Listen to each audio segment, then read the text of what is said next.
archetypal American views, of course, those big prismatic skyscrapers pushing up out of the earth. An image of power that you don't really get on a level of this kind anywhere else in the world. And yet, the person who did most to develop it, give it a language in the 20th century, was not American, but German. His name was Ludwig Mies van der Rohe. He was a migrant. He was a stonecutter's son. And this film is about him.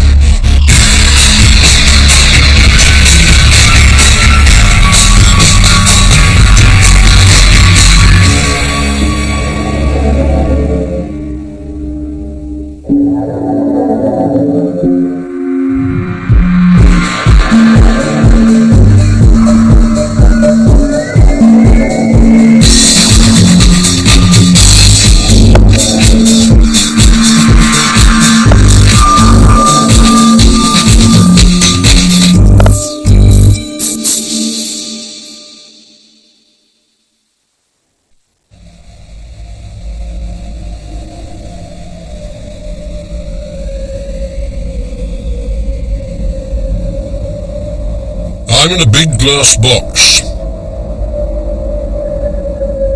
It's Mies van der Rohe's last major building. What is it? An art gallery, supposedly. Neues Nationalgalerie in Berlin. But where's the art? Downstairs in the basement, because Mies thought his building was the real masterpiece. Some think this was Mies's crowning achievement, but to me it's a big spectacle of egotism, a failure, by an architect I love. By retracing his work, I hope to find out why what made him fail here also made him a genius.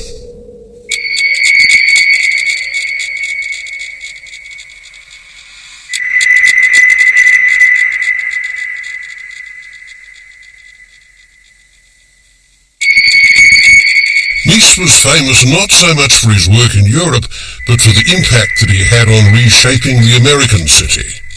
Before him, American cities were solid, clad in heavy masonry. They were thick-set, with shoulders as broad as an American footballer's. After Mies, they rose up elegantly, their steel gleaming, their glass transparent, and they, or bits of them, looked like the ideal future, flawless in their geometry. There are still quite a few people who think that because of the extreme spareness and precision and geometrical character of Mies's buildings, that he was some kind of a theoretician. But that's not true at all. He was the son of a stonemason. He was the son of a man who worked with his hands, and he used to work with his own in his father's stone yard, cutting gravestones and making lettering. He was intensely conscious of material, and that's one of the things that defined his whole career as an architect.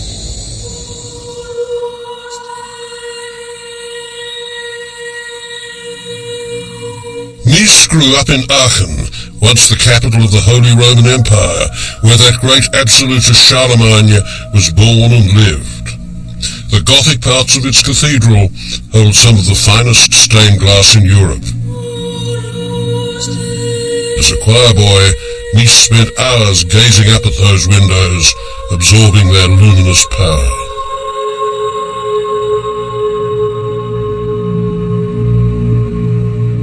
There is no doubt that he was enormously attracted to the Gothic style because it was the first one that overcame the heaviness of stone and made stone a soaring construction material, one that rose lightly and was infilled with glass windows.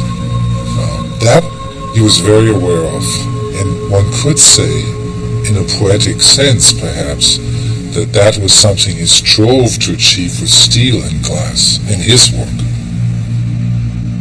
And it's been a dream since the cathedrals to open as much glass as one could, open as much wall as possible. And I think that Mies comes out of that tradition where, again, it's strange to think of him in terms of religious architecture in any way, but there is that quality of glass and transparency.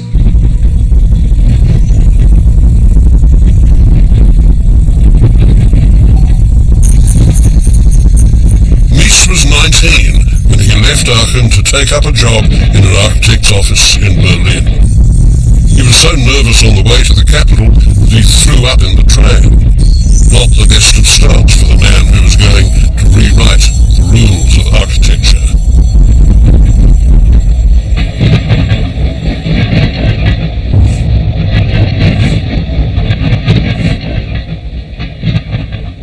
In Berlin, Mies soon showed the ambition and the belief in himself for which he would become famous.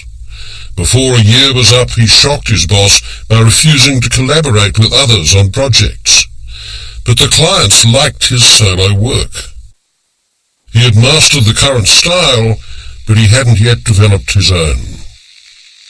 His early work was quite kitschy in the sense that it borrowed historicist elements, what we've come to call German Gothic modern architecture, where he really wasn't able to discipline the main XY axis of architecture. It was too fat to be elegantly horizontal, and it was too pointy to be elegantly vertical, as his later buildings were. I think the quality tectonically of the early work was that it was opaque, whereas the later work was transparent. So it was absolutely the opposite. So the early Mies has really been forgotten in the hagiographies of Mies and Miesian architecture. It's a bit of an embarrassment that he started that way. In 1910, Mies entered a competition to design the Bismarck Monument. It was singled out by the jury as having special merit, but it didn't win because it would have cost enormously too much. Mies was starting as he meant to go on. He was full of ambition, but his work was still rooted in the 19th century.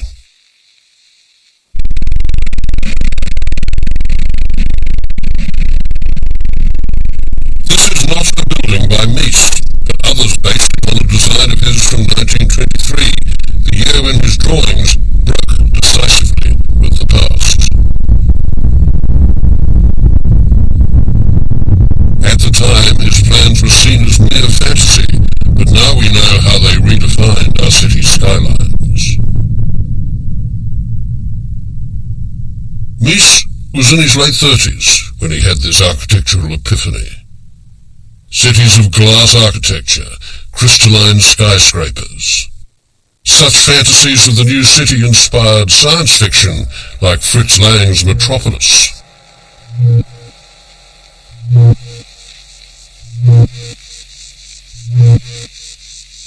Did he ever express regret to you that the great glass skyscraper of 1923 was never built? We talked about it in terms of an important step in his life. Right. That was a breakthrough. That was also coupled with a major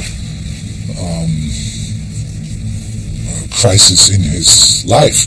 He changed at the end of World War I a number of things in his lifestyle. I mean, he left his wife and his family, and he became a modern artist or modern architect. And that building is sort of the first step.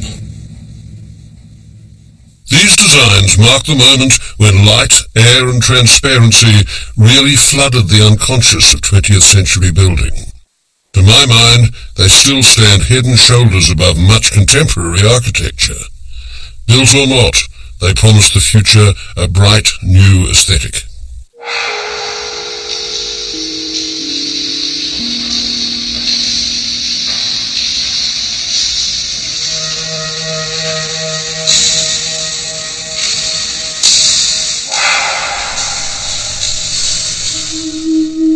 To imaginations lacerated by the war, glass architecture had a special meaning. a world remade of glass had evolved beyond throwing stones or artillery shells. Glass architecture was pacifist architecture.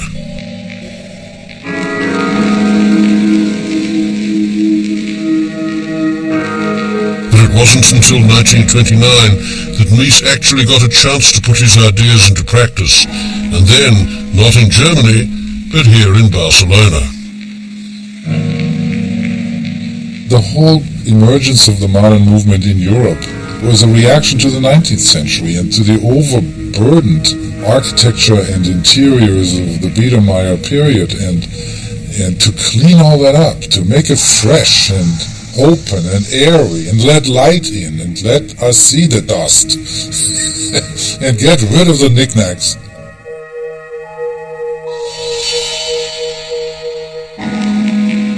This is not the building that made Mies's worldwide reputation when it was seen as the German pavilion at the Barcelona World's Fair in 1929. No, it is a cunning replica made with absolutely fanatical precision by a couple of Catalan architects in 1986 as a sort of tribute to Mies, the original having been knocked down long before.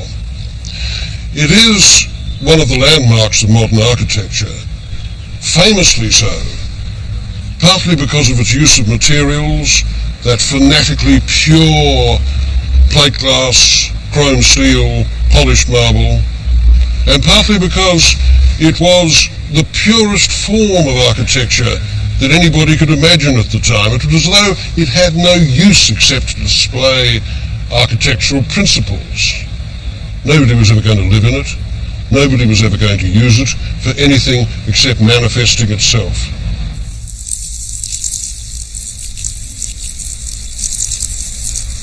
You would say that is one of the best examples of the famous phrase that people say that Mies said, that less is more. Mies, I think, created, and it's very clear in this building, a new kind of spaces. Most of the spaces in previous architecture, and mostly in historical architecture, have been the addition of different boxes. In Mies, you cannot say when it finishes one space and the other, when finished outside and inside. In a certain way, it's the same kind of a space now people try to get in the lofts, that it's one space, but this is more complex. Nothing like this had ever been built before. It created a new architectural grammar, shocking in its apparent simplicity and strikingly opposed to its context. Barcelona had always favoured a highly decorated, almost congested form of building with lots of curves and lots of colours and lots of elaborate, eye-filling detail. It is in the most deliberate possible contrast to the massiveness and volumetric character of all the rest of the city.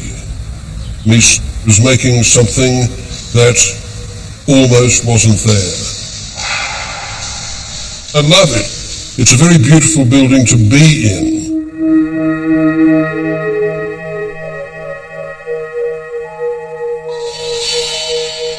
It took an obsessive act of architectural necrophilia to rebuild the pavilion.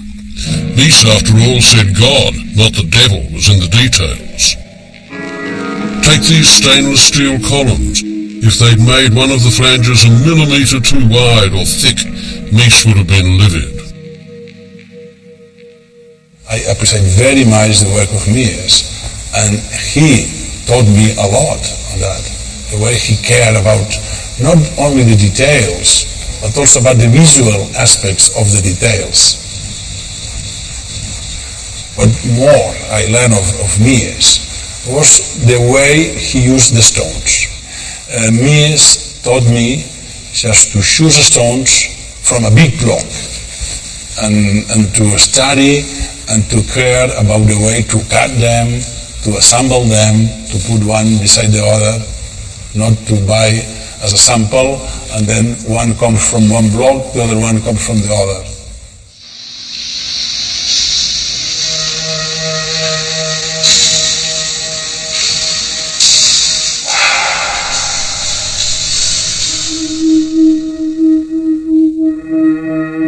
I would have thought it was socially and psychologically pretty well impossible to live permanently in such a building unless you are completely free of guilt and fear, which none of us are.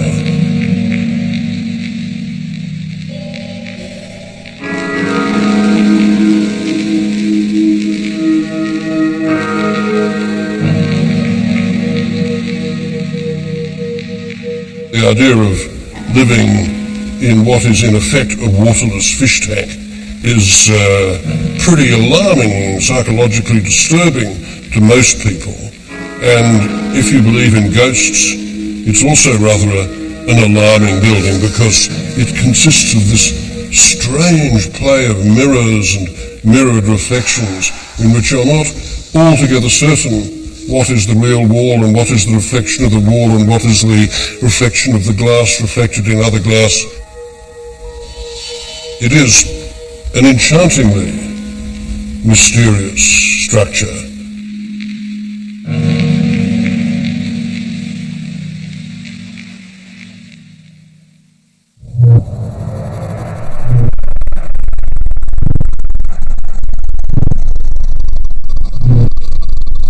Mies was a prophet, which is only a way of saying that he was so influential. Some people copy you, others will call you a prophet. He began to shape our future 10 years before I was even born. His buildings were to create a new architectural language, the lingua franca of the modern age.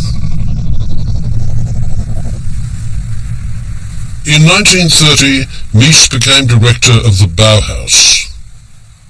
The Bauhaus was very unusual among 20th century art schools because it tried to give a complete grounding in the visual arts and the visual crafts. What it tried to do was to say making is the basis of everything, not theory, making. To start everything off from the direct imprint and touch of the hand on receptive material, whatever it might be.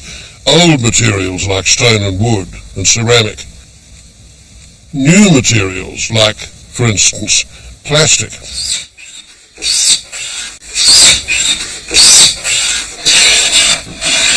People imagine Mies as being a kind of theoretician, but he wasn't that. He was a hands-on man.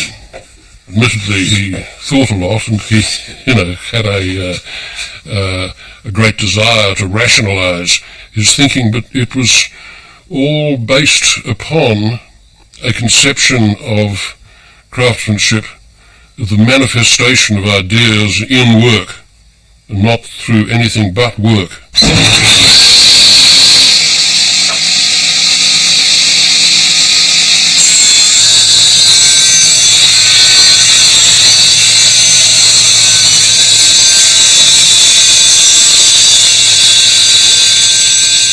Carpentry is a passion of mine.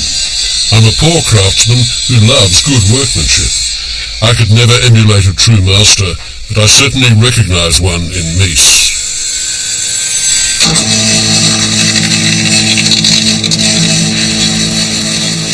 What you get from hands-on experience of materials is an understanding of the materials, of how they go together, of how they are worked, what effects they produce. You're never going to know, for instance, how a piece of book-match marble is going to look in the abstract. You know because it's a real substance in the world out there, and you have to work with that substance, not against it. You have to work with it. If you don't work with it, you're going to make a mess. If you do work with it, it's possible that you will produce, given other skills, something quite beautiful. Mies ran the Bauhaus for 3 years. During that time, and after, it had an enormous impact, probably more than any art and craft school of the 20th century, upon the way that people thought about design and made everything from car radiators to teapots. There were people who thought that it was a bunch of weirdos and fanatics sitting around living on mushed garlic and spouting sections from Das Kapital, but it wasn't really like that at all. The fact, though, was that like any art school, like any institution that's given over to experimental creativity, there are bound to be some oddballs mixed up in it. but that was part of the reason for its actually extraordinary creative potential. A great many of the best ideas of 20th century design came out of the Bauhaus, and they haven't been superseded yet. Mies's time running the Bauhaus coincided with the Nazis' rise to power. The Nazis didn't understand the Bauhaus, but they certainly disapproved of it. To them, it stank of the left. Mies tried to placate them by expelling dissidents and finally closing the school in 1933, prompting accusations of complicity with the regime. I am absolutely certain Mies was totally apolitical. He was strictly interested in his art, in his work. Yes, if a regime like the Nazis had hired him and let him build big buildings, he probably would have done it. An architect wants to realize his dreams of buildings. Yes, an architect. And if somebody pays for that, he'd be generally very happy. He had nothing to do for years. After 33, there was no more work for him. He sat there. He didn't speak another language. He didn't speak any English. And he read books and did very little.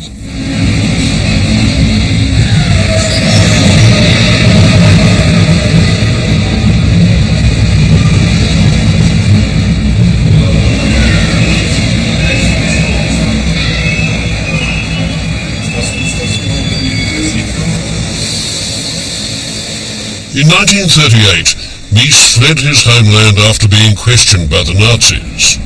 In that country, at that time, a question was also a threat. For every exile, to leave Germany was a terrible uprooting. Mies might very well have worked for Hitler, but as it turned out, like Einstein and the rest, he was part of Hitler's enormous gift to America.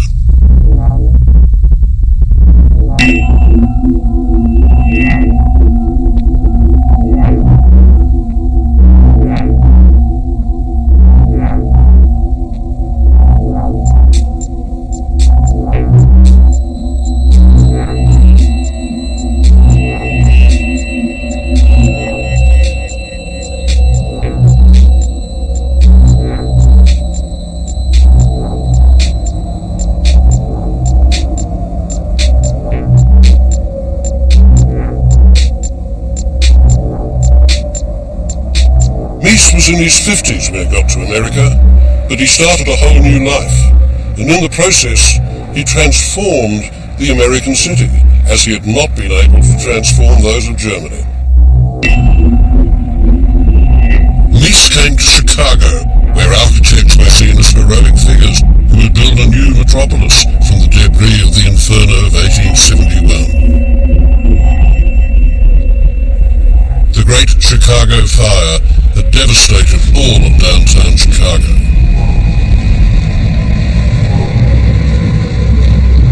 The story goes that Mrs. O'Leary's cow kicked over a lantern in the barn, and the fire was started from there.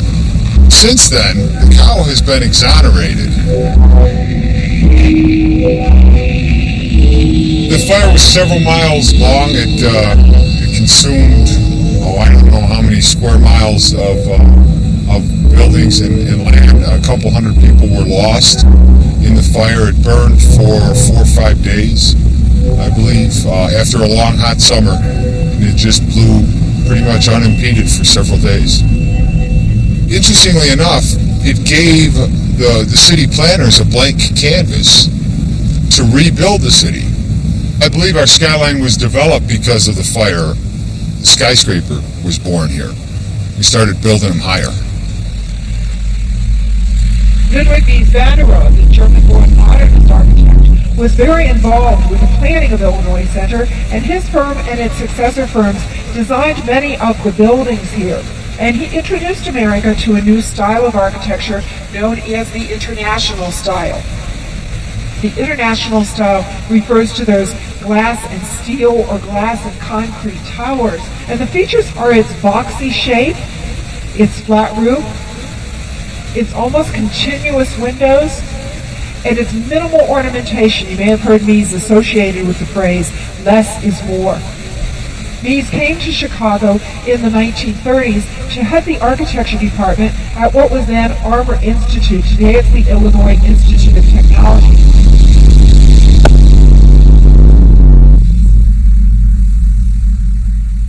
Mies was both teacher and master builder at IIT.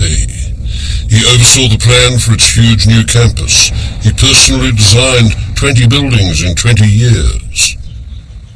This was his laboratory. This was his big chance. His lessons provided the blueprint for the buildings rising around him. Mies was not a great talker. He worked in a very quiet sort of way, and of course, keep in mind, he was learning English then too, and that was a problem, I'm sure, trying getting his thoughts through. He didn't give lectures, per se, to the class. He would talk about problems involved with space and what have you and structure, but let's try something. Let's try it again. Try it again, George. He never did too many sketches to show us. He let us come out with the idea of the concept of the problem. When you look back at it, Mies taught by not teaching, in a way. In the English language, he spoke brief, aphoristic sentences. That made him famous. That's right. Less is more. Less is more. You cannot invent a new architecture every Monday morning. And I mean, quotations, many of them, that many people have from him. Because he had thought about these things, he'd formulated them, and then he said them. But the flow of the words was not there. It was premeditated talking. Yes. Yeah. Mies taught the architecture course at IIT for 20 years until 1958. He revolutionized it by applying the craft philosophy of the Bauhaus. And he suddenly realized that we knew nothing about bricks. What bricks did, what different kinds of bondings there were, and that sort of thing. So one day, we came to the class, and in the corner of the room was a pile of bricks. And Mies says, now we will learn how to build a wall. We had bricks in our hands. For the first time, we'd had materials in our hand. Never of that in the other program. We never touched anything of that nature. And it went through the same thing with steel and concrete. He would never let us go into a design problem or finish it unless we knew how it was being built.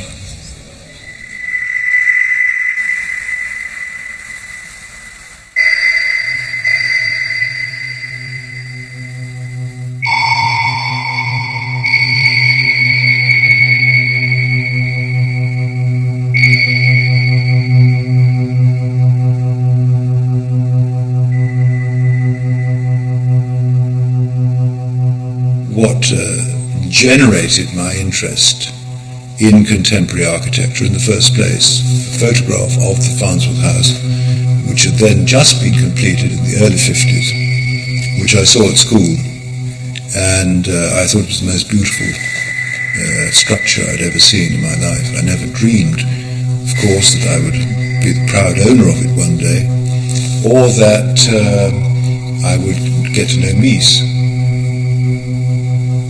It seemed to me to be the contemporary equivalent of a Greek temple, but translated into a contemporary idiom. The other thing I loved about it was that it seemed so effortless. It seemed like a Rembrandt pen and ink drawing where nothing happens, but everything happens. It seemed so easy, but of course it's not easy. It's the distillation of a lifetime's experience.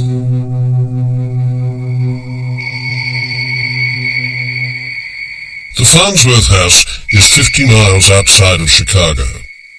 It was the first private commission Mies secured while based at IIT.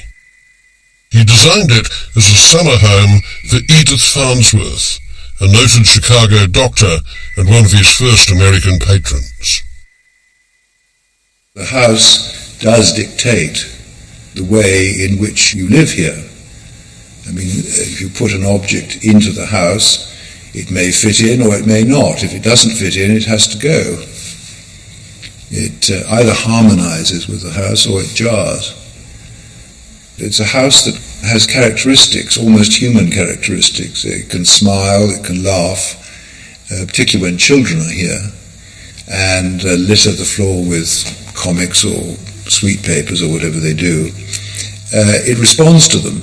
And I always thought brick was a sort of porous material that could respond in that sort of way. I never thought steel and glass could, but it does. And it loves music. It seems to respond to music.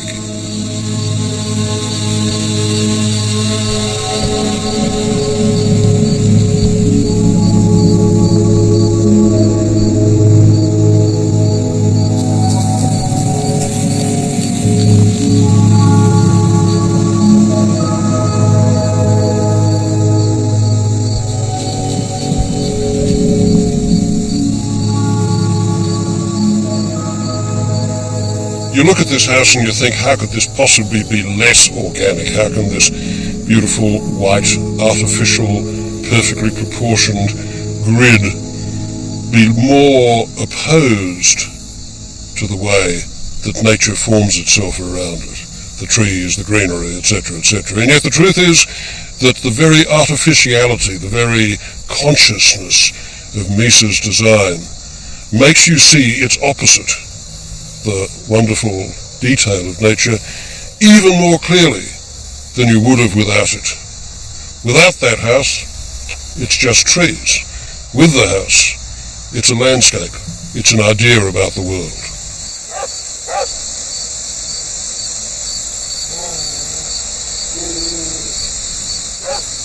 What is the story behind the loathing which Edith Farnsworth ended up expressing for this house? She ended up saying that I think that it was gimmick-laden, that it was cold, that it was without feeling. Fill me in on that. Well, nobody really knows what happened. Certainly they were both extremely intelligent people. And originally, I'm sure there was a meeting of minds. I mean, it was the minds that were interested in one another. Well, there's also the story that they were lovers. Well, that is a story, but the story that they were lovers is that Mies used to come down here on the banks of the Fox River and sleep in a tent with Edith Farnsworth. Well, anybody that knew Mies would rather doubt that, I think, because he was quite fastidious. Well, I didn't know him, but I find it difficult to imagine Mies wrapped up in a pup tent in a sleeping bag with a Chicago doctor. I really do. Yes, exactly. Now, whether they were or they weren't, and I mean, it wouldn't be the first time that Mies had an affair with a client in order to get a commission. There was, I think, one stage at which Dr. Farnsworth had screens put on the windows. And well, she became disaffected with Mies, and she did everything, in my view, and I believe this firmly to be true, to ruin the house so that it would bear her imprint rather than his. She had a television mast on this column here, this stanchion here, and cars drew up in front of the house and seemed to me to ruin the whole thing. She had crazy paving and roses growing along the bottom of the lower terrace. That sounds like a real period piece. Yes. You don't get driven crazy by all the moths and skeeters and all the other rich insect life of the Fox River? Not really, no, because the house is insulated from inside. I mean, once you close the door and so on, you're on your own. And it's really quite comfortable, as I hope you'll find out tonight.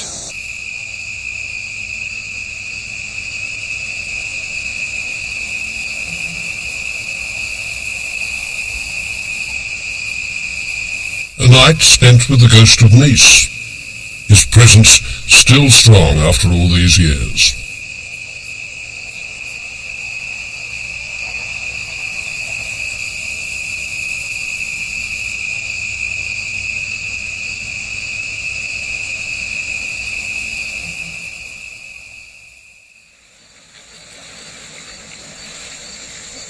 One sleeps very well in the Farnsworth house. Whether one would wish to live in it is entirely another matter. I would think in my case probably not, because I love clutter, I love lots of things around me. The Farnsworth house is not all that hospitable to having lots of things around. You would need a very organised life, or a life that was organised in a way that mine is not. I mean, my life is not totally chaotic, but nevertheless it wouldn't fit in the Farnsworth house.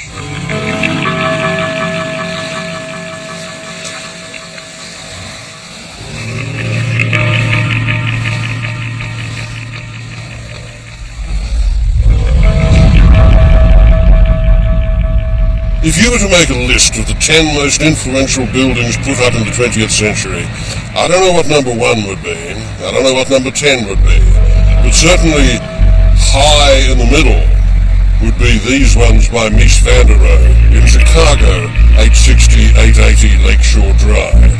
Apartment blocks, in which Mies for the first time was able to fully apply his idea of the absolutely regular utopian grid to the task of housing people.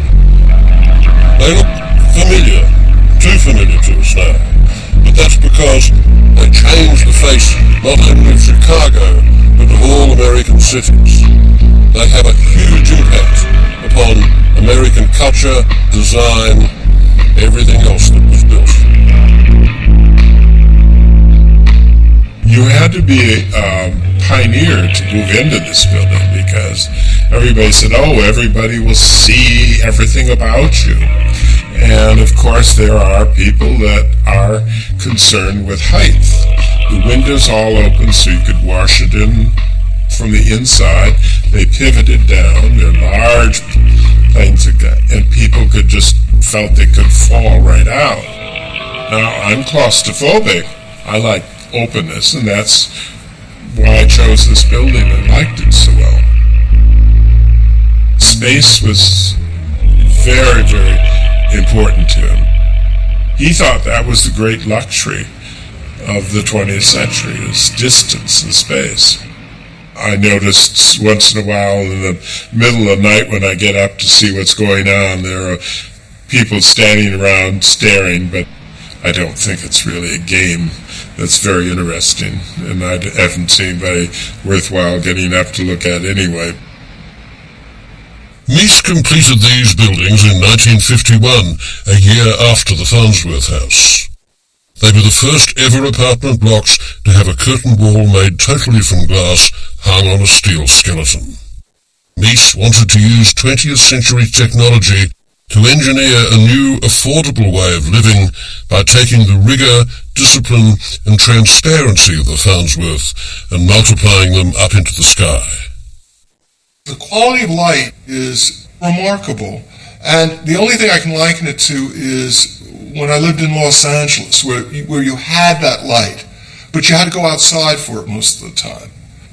And you began to realize that there was very little difference between the inside and the outside, and you began to see that wall of glass as not a wall, but a plane, something quite abstract, or as abstract as it possibly could be, and still hold the building together.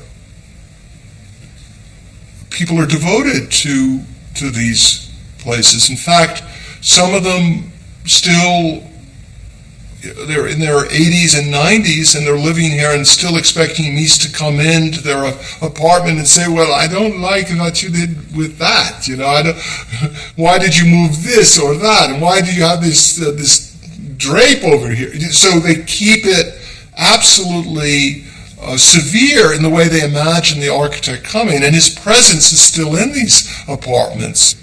All they wanted to do was find a lovely apartment to live in Chicago, and yet here they really were laboratory mice in a great architectural, sociological experiment, and seemed to grow to love it.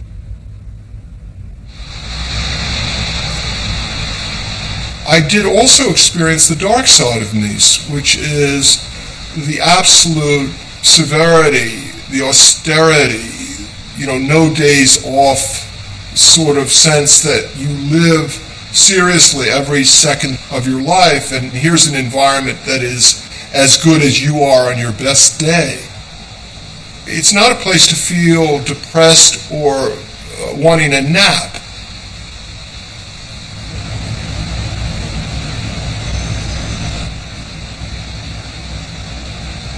There's enormous freedom in this architecture. Sometimes you didn't feel up to it. I mean, here was a man at the top of his game, putting you in this aesthetic environment and kind of giving it over to you, but really never giving you the car keys.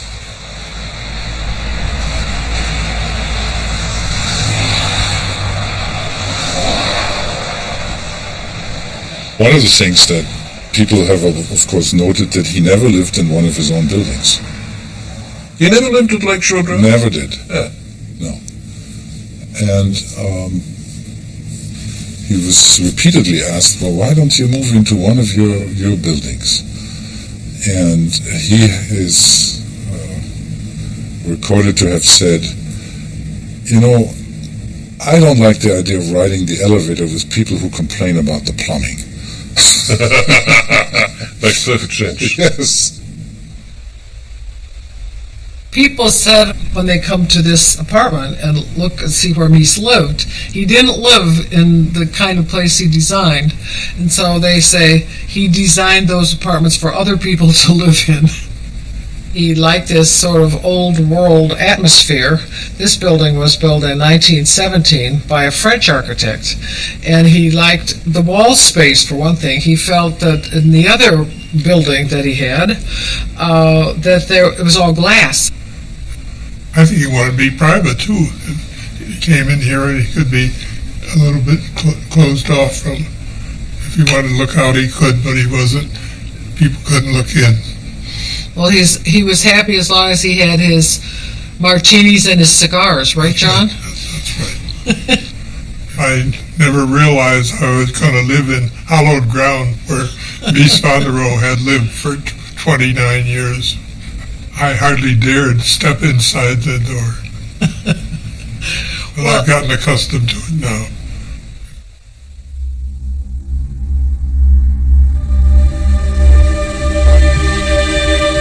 Mies saw himself as creating a new classicism for the 20th century, but with modern materials.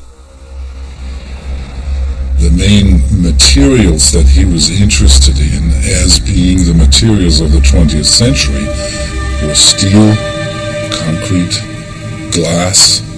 These were all materials that had really only emerged during his lifetime in a big way. And he saw those as being characteristic or in a way expressing that new time. Where once buildings hid their innards, Mies exposed their structure, showing you the bones. This wasn't just a stylistic preference, it was a philosophy. For Mies, ornamentation was dishonest. Less is more, he said. Architecture is not a martini. He had a particular view and a particular philosophy that suited the times. He was the right man in the right place at the right time after World War II. Can you indicate why it suited the times so well? Well, America was really ready. World War II was a technological war. America won the war naturally by its enormous industrial power. And so the country was really ready to apply that kind of industrial output and attitude to more than weaponry.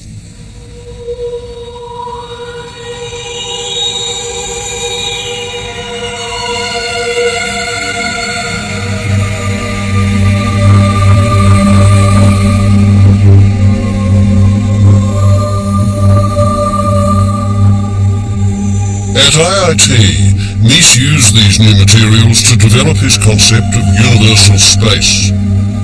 There was no reason, he said, why a cathedral should not be built according to the same architectural principles as a garage.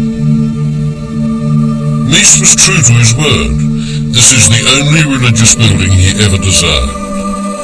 The chapel at IIT had to have a sign saying chapel placed on it to distinguish it from the rest of the campus. Students refer to it simply as the God Box.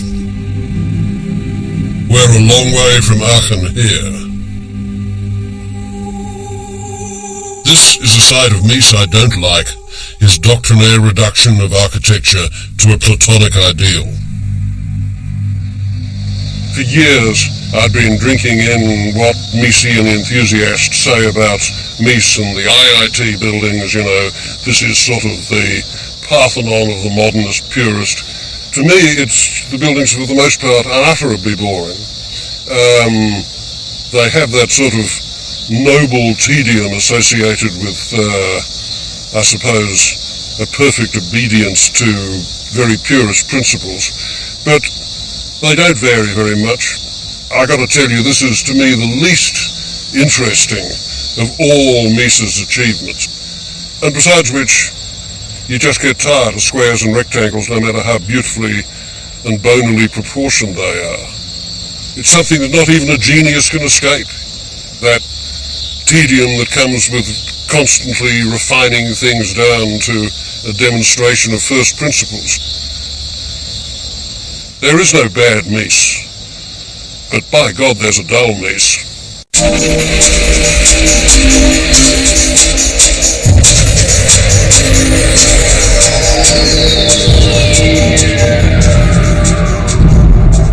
In the 1950s, America experienced a huge building boom. Mies and his disciples were right at the center of it. I was studying architecture in Sydney at the time, vaguely aware of this architectural revolution led by Mies. I can't claim to have understood the Miesian aesthetic or its drawbacks, and I had never seen its great poetic example in New York, the Seagram Building.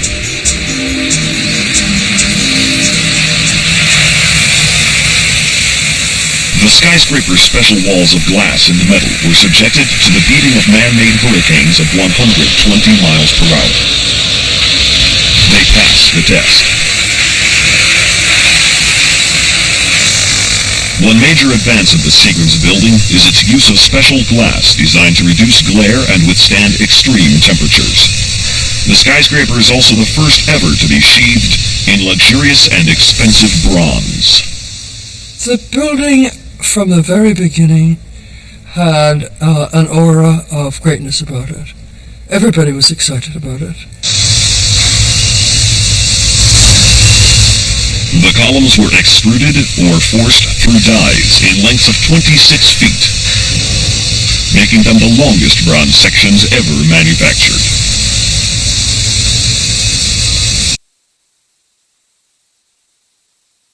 I wanted it to be a place that had a kind of sense of quietude, and that it was a wonderful place to be, that it was a place you could be, that it had an openness, that people could sit in the public spaces, that it could be a place where you could, I think the only way I can really say that is that you would feel just better in being there. You would, you'd feel more like a person. On the ground, below the ground, and above the ground, the job is pressing toward conclusion. A massive steel skeleton reaching 39 stories into the sky.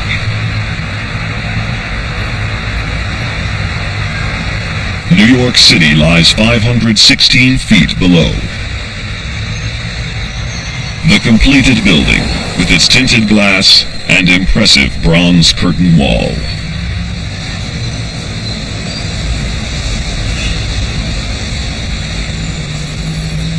There are some buildings that just always seem to have been there. They typify their cities. You can't imagine the city without them. New York has several such. There is obviously the Empire State Building. There is obviously the Chrysler Building. And less obviously, there is Mies's great black skyscraper, the Seagram Building, which is one of the supreme points in all modern architecture.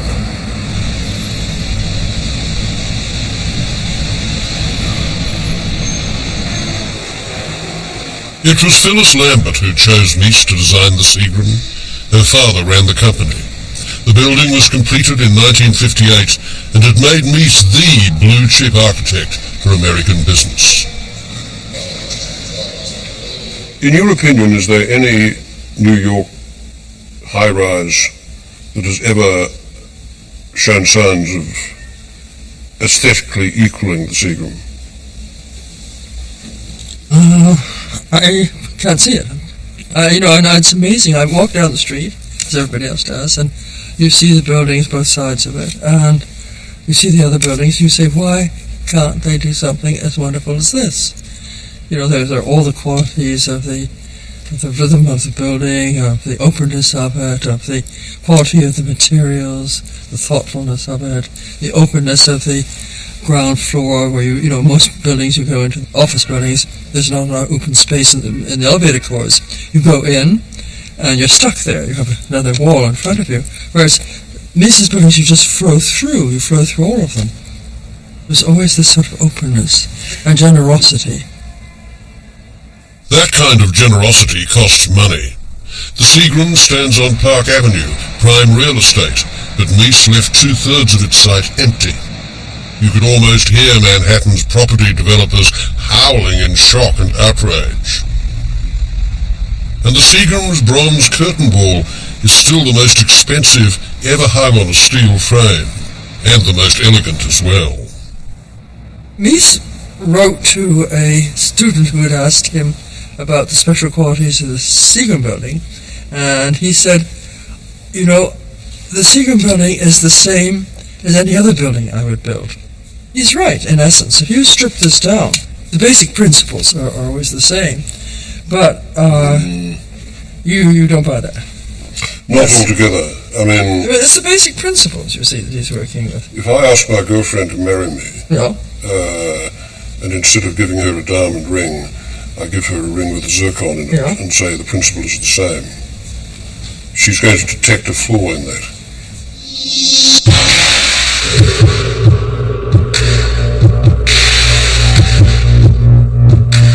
What I like about Mies is his combination of rigor and discipline with a love and understanding of fine materials. There is no better example of this than the Seagram building.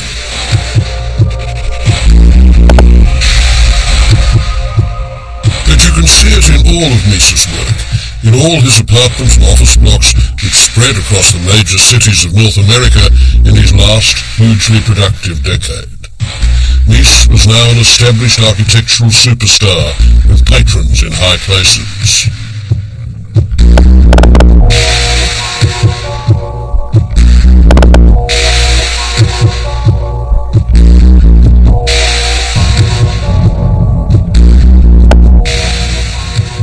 Did you like him? I liked him very much. Why? Well, just sort of emanated from him a sense of his own self, a sense of a person who was striving and wasn't yet comfortable in himself. There was a kind of an aura about him that was amazing. An aura of questioning, An aura of a person who has an assuredness about himself. He one day said, you can change me as much as you could change an oak. He was something. People were impressed with him. He got his way.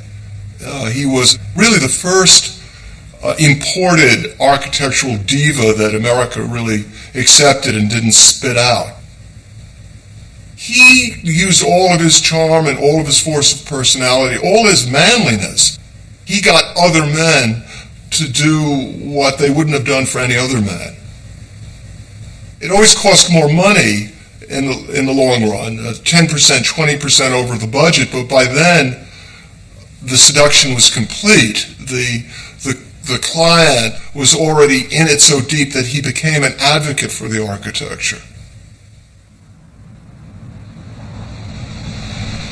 Miesian architecture became the house style of corporate America. There were good copies, and there were bad copies, other architects having figured out how to do Mies cheaper and bigger. You can't invent a new architecture every Monday morning, Mies said, and the copyists didn't. They just carried on ripping him off. Now, every major city is overburdened with flat-topped, steel-framed monoliths that tower over the sidewalk like dumb Kleenex boxes. I think we're beginning to look at Mies, as an eminent architect of the 20th century, and we begin to have a historical view of things. All the copies that have been done by lesser architects are no longer laid at his doorstep, I think. I mean, rightfully so. They shouldn't. Yeah. I mean, it's the same you could say. I mean, I'm sure there have been a lot of painters that painted like Picasso. You're not kidding. Yeah. Is that Picasso's fault? No. So, that's...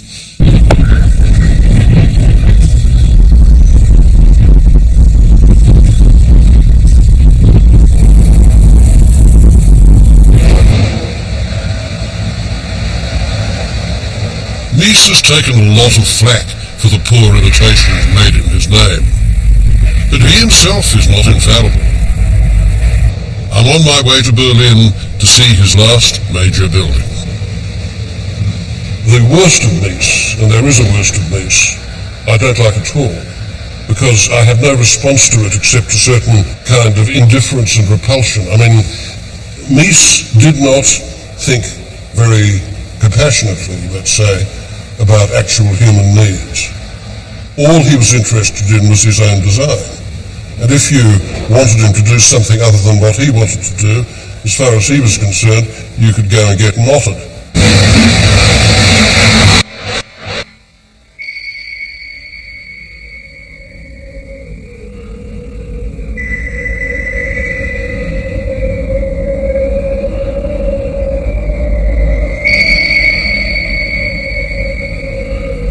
Decades ago, the cultural writer André Malraux used to talk about a thing called the museum without walls as being what typified the 20th century. By this he meant that we all, because of reproduction, carry a big stock of images in our head, and this, together with the images on the printed page and so forth, is what constitutes our memory of works of art, not first-hand experience of them. Well, this is somewhat different. The new National Gallery in Berlin isn't a museum without walls, it's 4 walls without a museum.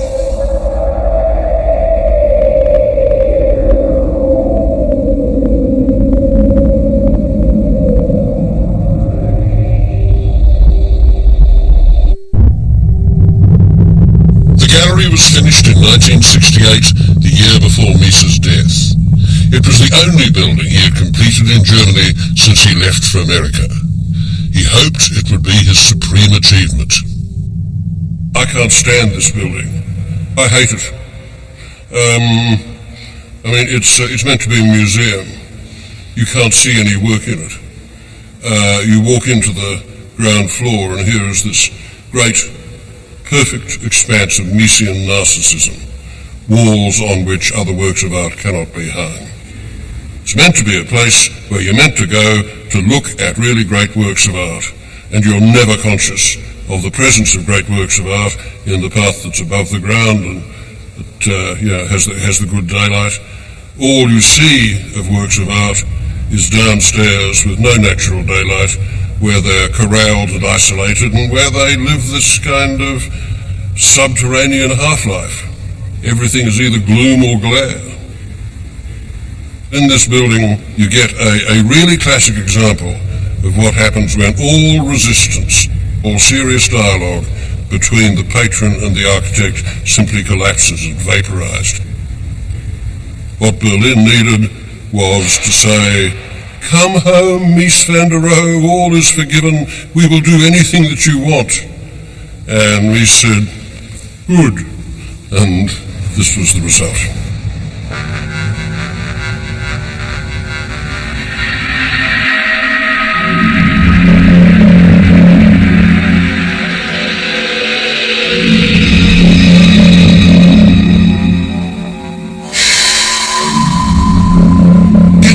To go around and look at a whole lot of Mies's buildings together is terribly interesting to me, because it both confutes and confirms things that I thought about Mies.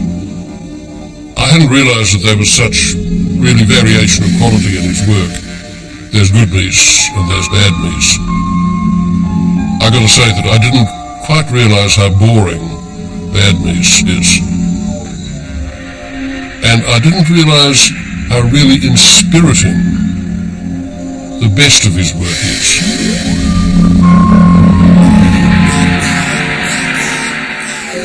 Architects today still need to learn from Mies and his love and understanding of materials. They should avoid his dismissal of real human needs, but embrace the clarity and ruthlessness of his thinking. But the deeper problem is, can those be separated at all? His critics still say no, but there are very few true faith Miesians left to contradict them.